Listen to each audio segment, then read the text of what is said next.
มาร่วมงานกับโซนี่อีกครั้งหนึ่งครับก็คือพี่หนุ่มจากลัคกี้ซาวร่วมมือกับโซนี่ออกบูธด้วยกันกี่ปีแล้วคะทำงานด้วยกันมา2 ปีแล้วครับปีนี้มีอะไรพิเศษบ้างคะกับบูธโซนี่ก็จะมีโปรโมชั่นสำหรับงานนี้เลยนะครับชุดพิเศษสุดของโซนี่ก็คือชุด 49,900 ในชุดนั้นผมแถมจอโซนี่บาเวีย40 นิ้ว1ตัว40 นิ้วใช่แล้วก็รวมค่าติดตั้งหมดแล้วครับทุกอย่างเดี๋ยวชุดไหนคะ49,000อ่ะชุดนี้เลยครับ Honda Civic จะมีฟรอนต์นี่นะครับจะเป็น receiver DVD 2 ดินตัวท็อปสุดของ Sony แล้วก็จะมีลำโพงหน้าหลังแล้วก็จะมีแอมป์2 ตัวครับ2 ตัวพร้อมงานตีตู้ติดตั้งแล้วก็ยังแถมทีวี Sony Bavia 40 นิ้วตัวหนึ่งเอาไปติดนอนดูที่บ้านอีก1 เครื่องที่พูดมาทั้งหมดอยากได้ทุกอย่างเลยเฉพาะในงานนี้เท่านั้นหรือเปล่าใช่ครับใช่ครับสำหรับลูกค้าที่สนใจก็มาจองได้อะไรได้ครับผมคือจองในงานไปติดตั้งได้ครับแล้วที่งานนี้มีรถอะไรมาโชว์บ้างคะก็มี Honda Civic แล้วก็จะมี Camry ครับ Camry ก็จะเป็นชุด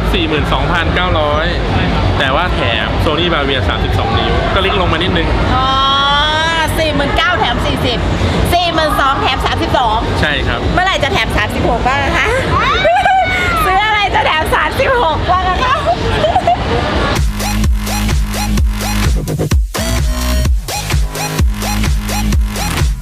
นอกเหนือจาก2คันนี้แล้วนะครับก็ยังมี Ford Ranger 4 ประตูนะครับก็จะเป็นชุด 29,900 ดูเหมือนที่นี่เนี่ยเน้นรถที่ได้รับความนิยมหมดเลยใช่ครับแล้วก็มีเซ็ตที่สามารถติดตั้งแบบนี้แบบในบูธนี้ไปติดตั้งได้เลยแล้วก็หนูว่าเห็นมันจัดชุดจัดเซ็ตค่อนข้างเยอะมากเลยให้เลือกฟังใช่ครับใช่ครับใช่คุณผู้ชมค่ะใครสนใจก็ที่นี่ค่ะยังทันถึงวันที่6คุณผู้ชม6 เมษายนครับจัดไปก่อนไปเที่ยวสงกรานต์ใช่ครับลูกขอตัวไปฟังรถทั้ง3 คันก่อนเขาจองสีดำเขาจองสีขาวเขาจะไปรถกระบะได้รถกระบะ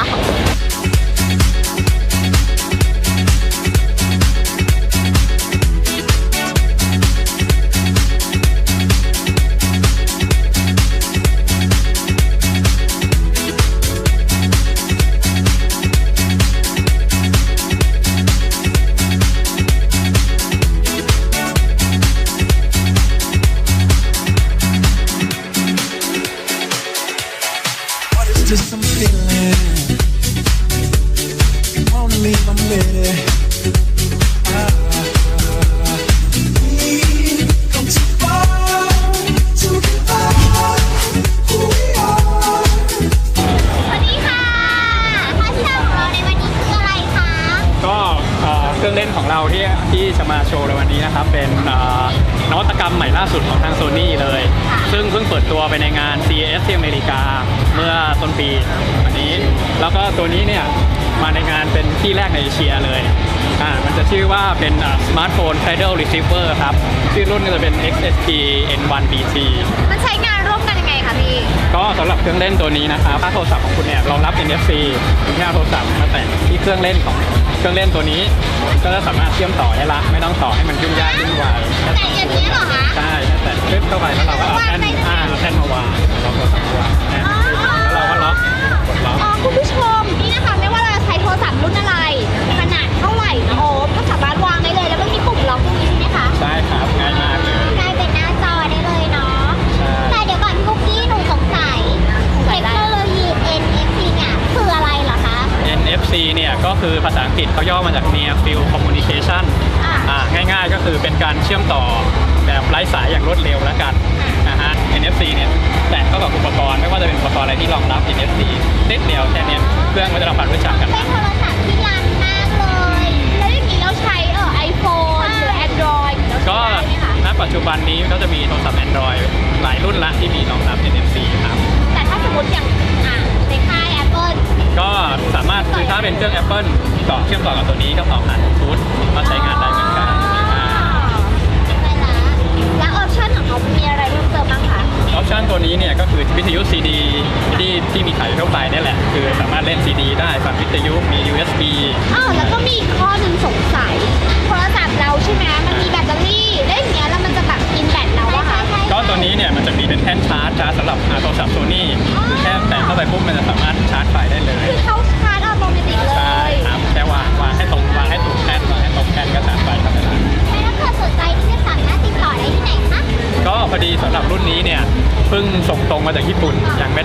ขายณปัจจุบันนี้ครับ แล้วจะวางขายเมื่อไหร่อะคะ คาดว่าน่าจะเป็นต้นเดือนมิถุนา แล้วราคาล่ะคะถือว่าต้อง รา แพ คาง แน่เลย จริงๆก็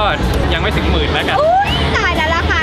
ถือว่าถูกมากงั้นถ้าเกิดสนใจอยากแบบทราบข้อมูลรายละเอียดเพิ่มเติมของเขาอะค่ะจะสามารถติดต่อได้ที่ไหนคะ ครับก็ดูได้ในเว็บไซต์ครับ Sony Thai www.sony.co.th ครับ สนใจก็ไปได้เลยนะคะ แต่ตอนเนี้ยเราไปบุกงานมอเตอร์โชว์ก่อนดีกว่าไป ใช่ครับ ขอบคุณนะคะ ครับ โอ้ไม่ลืมขอบคุณตลอดเลย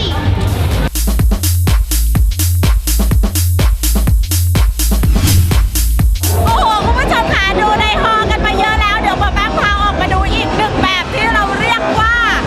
เครื่องเสียงแนวเสียงดังคุณผู้ชมค่ะดังแล้วมันมากแบบว่านอกฮอแล้วบีดคอยาวตีด้วยไปเลย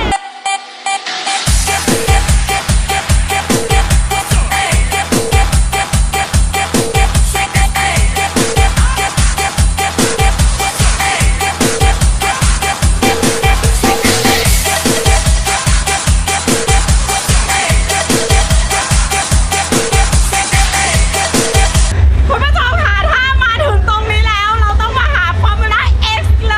ย สวัสดีค่ะ สวัสดีค่ะ เฮียคะในปี 2014 นี้ฟอร์มูล่า อย่างเดียว X จัดอะไรมาในงานมอเตอร์โชว์ปี 2014 นี้บ้างคะ ก็หนักๆก็มี 4 5 6 นะครับ 4-5-6 คือ วันที่ 4 เมษายน5 6 3 วันรวดเลย มีอะไรมา มีอะไรมาคะ มีเปลี่ยนหน้ากาก โอ้โชว์เหรอคะ น้ำโชว์เลยครับ โอ้ แดนเซอร์กว่า 50 ชีวิต โอ้โห มาดูนะครับ มาชมว่าคนไหนใหญ่เล็กตรงไหน แอบไปดู แต่มีความมันครับ ไปเลยอ่ะพี่แป้งเขาเด็กๆไปเลยอ่ะเราไปดูกันแล้ว โอ้โห มีความมันนะความมันแล้วเน้นศักยภาพของลำโพง power amp ของเรา X หรือ Spark X MA Audio โชว์ศักยภาพกันเต็ม เดี๋ยวถ้าเฉพาะฟอร์มูล่า X ก็ใหญ่แล้วรวมกับ Spark X ด้วย ๆครับมี Spark X มี MA Audio อีก แล้ว Spark X มีอะไรมาโชว์คะวัน เดี๋ยว นี้ ตามขึ้นไปดู อ๋อ ตามขึ้นไปดูมี ยอมแพ้เขาไหมคะเฮีย ยังไม่ได้ ไม่ยอม มาด้วยกัน ไม่ยอม จริงๆแล้วเราไม่ได้แข่งขันกัน เรามาเสริมสร้างให้มาร่วมกัน รวมพลังให้มันยิ่งใหญ่ขึ้นเรื่อยๆทุกๆปี วันที่ 5 เดี๋ยวเจอกันมีของดีไปดูมารยาคนระดับโลกครับ เป็นผู้หญิงนะครับลอยขึ้นมา โดยที่ไม่มีอะไรเลยลอยขึ้นมาแล้วก็เอามีดเสียบทะลุขึ้นมา เสียบตรงไหนคะ เสียบตรงสะดือขึ้นมาเลย อ๋อตกใจพอเห็นเสียบย้อนจากข้างล่างมาพิธีกรตกใจแล้ววันที่6อะคะ วันที่ 6 ก็เน้นความเป็นไทย มีนางมัจฉากับอนุมานทำอะไรกันกุ๊กกิ๊กกัน เดี๋ยวนางมาช้ากับหนุมานเนี่ยในวรรณคดีเนี่ยเขาเป็นผัวเมียกัน แล้วเขาจะมาทำอะไรที่นี่ มา คะ กุ๊กกิ๊กแสดงความรักแบบ อันหวานเบา เดี๋ยวระหว่างเสียงเพลงขนาดนี้กับความเป็นไทยโขนเนี่ยนะครับ กับละครไทยมารวม ต้องมาดู กันได้ยังไง ต้องมาดู คุณผู้ชมคะเอาเป็นว่าจะมันขนาดไหนคืนนี้วันที่ 4 พรุ่งนี้วันที่ 5 แล้วก็วันที่ 6 ยังมาอยู่ที่นี่มอเตอร์โชว์ปี 2014 กับ Formula X แล้วก็ Spark X มันแน่นอน มันแน่นอน ๆ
กิฟต์สุภชาสอนทะค่ะ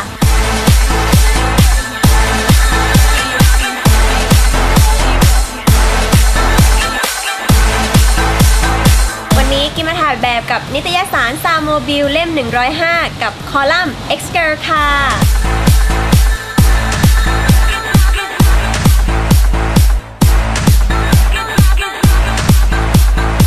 วันนี้เรามาถ่ายกันที่ Deep Blue 3 Square ค่ะ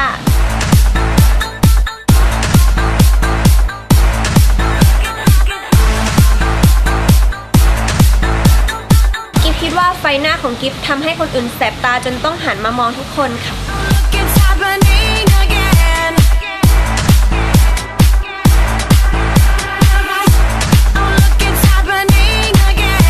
ส่วนผู้ชายที่ขับรถแต่งแล้วมีเสน่ห์ตรงไหนเขาเป็นคนที่ชอบออปชั่นเสริมเยอะแสดงว่าเขาเป็นคนที่ไม่เบาค่ะ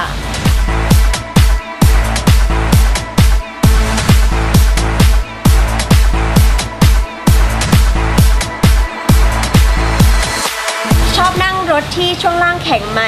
ช่วงล่างเป็นสิ่งสำคัญค่ะเพราะฉะนั้นต้องแข็งไว้ก่อนค่ะ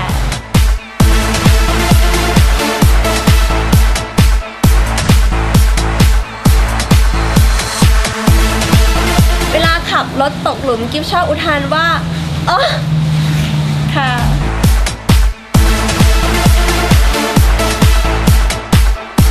ฝากผลงานกิฟไว้ด้วยนะคะกับนิตยสารซาโมบิลเล่มที่ 105 กับคอลัมน์ X Girl ค่ะ